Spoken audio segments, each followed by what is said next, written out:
Hello everyone and welcome to finally another update for Citybound.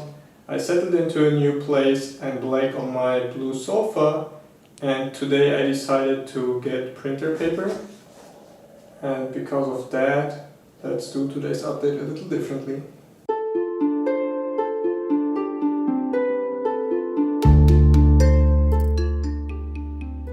The first topic we will talk about, which I worked on for a long time, is geometry. In particular, polygon clipping, which refers to the operations you can do between two polygons, such as intersection, and how to calculate these compound shapes. Other examples are union or difference, which you see here.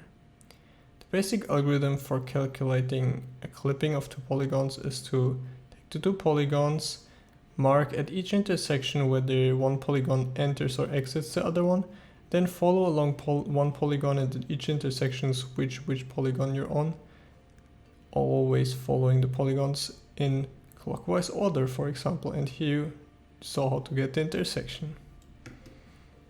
This very basic algorithm soon reaches its limits though. For example, it can't really deal with two polygons like this where edges overlap or they just touch each other in one point. And the initial implementation of our clipper by Michael was implemented after a paper that he found, which promised to deal with exactly points like that. However, it turned out that the authors of this paper made a lot of mistakes and they even withdrew the paper. So we had to start from scratch, and I found a paper that I even paid for, and now the algorithm is based on that. I implemented it after that. And this seems to actually deal with all these so-called degenerate cases and makes a good impression so far. And to show you how that looks like in our code, let's have a quick look at our test results. What you can see here is a actually slowed down execution of our suite of tests, which we collected over time using my new clipping implementation. And you can see in each of these pictures some faded shapes, which are the source polygons, and then in strong colors you can see the result polygons of various operations like difference, union, or intersection. And like you can see here, all of the tests pass, even the most devious test cases that we could think of. But that's not all. And that's not all, because in practice the biggest problem is tiny or not so tiny inaccuracies of your input polygons. For example, let's say we have this rectangle and this slightly too small triangle. What our algorithms will give us is a rectangle with a hole in it. But what we actually want is, because the triangle approximately splits the big rectangle, is to get two smaller shapes like that, which are completely separate. But how to achieve that? After some more research and experiments, which almost made my head explode, turns out the way to achieve that is to use something that's called thick geometry. Look at these three lines, for example. They don't really intersect, but they almost kinda intersect. But how to teach a computer what it means that something almost kinda intersect? Well, the solution is to use thick geometry, which assumes that lines have a thickness to them and they intersect when these like thick surrounding shapes around them intersect. So these two lines that I just drew there are actually one line on top of each other, or on top of itself.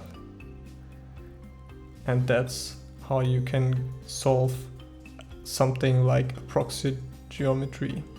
This is really important for Citybound because, for example, imagine this block surrounded by streets. Like its shape is given by streets, and let's say it has one zone, and now using a freeform zone tool, which I also want to exist, you want to give like roughly this shape a different zone type. And let's say that's not snapped to roads. Or let's say you draw that even more inaccurately, kinda like this. Like how to get the proper intersection there. If we just get the perfect intersection, we will end up with this tiny thin connection up there. But what we actually want is for our approximate shape to split the big shape into two completely different parts like that. And again, if we assume that all the lines of our approximate input shape actually have a thickness, it looks also for the algorithm like they're actually kind of close to each other and it will do the correct thing. To demonstrate that this works, let's look at this case where we have exactly this square in the slightly too small triangle which is subtracted from it. But you see that the result is two different shapes. They're slightly inaccurate, but topologically they represent the correct result for this operation. But this one test wasn't enough for me, and this one design test wasn't enough for me to make sure that all our previous tests which we collected, which cover all these kinds of difficult cases which are difficult already, I wanted to make sure that they also work in approximate geometry. And so what I did was to take all of them and to add a random offset to each point of each shape and see if the tests still work. And after finding a lot of bugs in my implementation and removing all of them, at least all of the ones I now pretty consistently get all tests pass even on randomly mangled shapes, which is quite an achievement.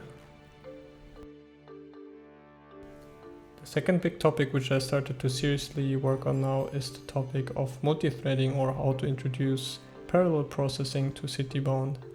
So far in Citybound we had only one process which was completely written in JavaScript, which had this JavaScript object which interacted with each other, and that was the game logic.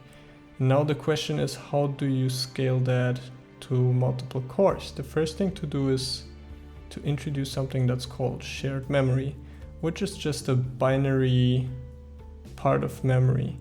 And what we have to do first is to take small chunks of this memory and use them as a compact representation of our JavaScript game objects.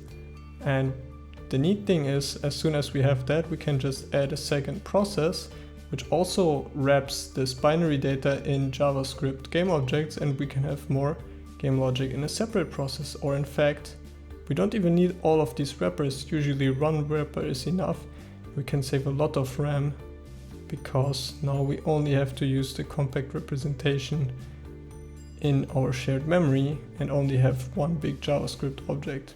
What we could even also do is to write one process which calculates stuff for Citybound in a completely different language. For example, if we use a lower level language like C, we could operate on the shared memory directly without the need of any complicated wrapper objects.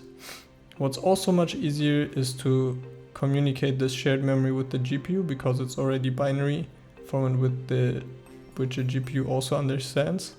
And you can then do highly parallel processing on the GPU, which synchronizes its state with the shared memory, and all the other processes which use the shared memory benefit from that.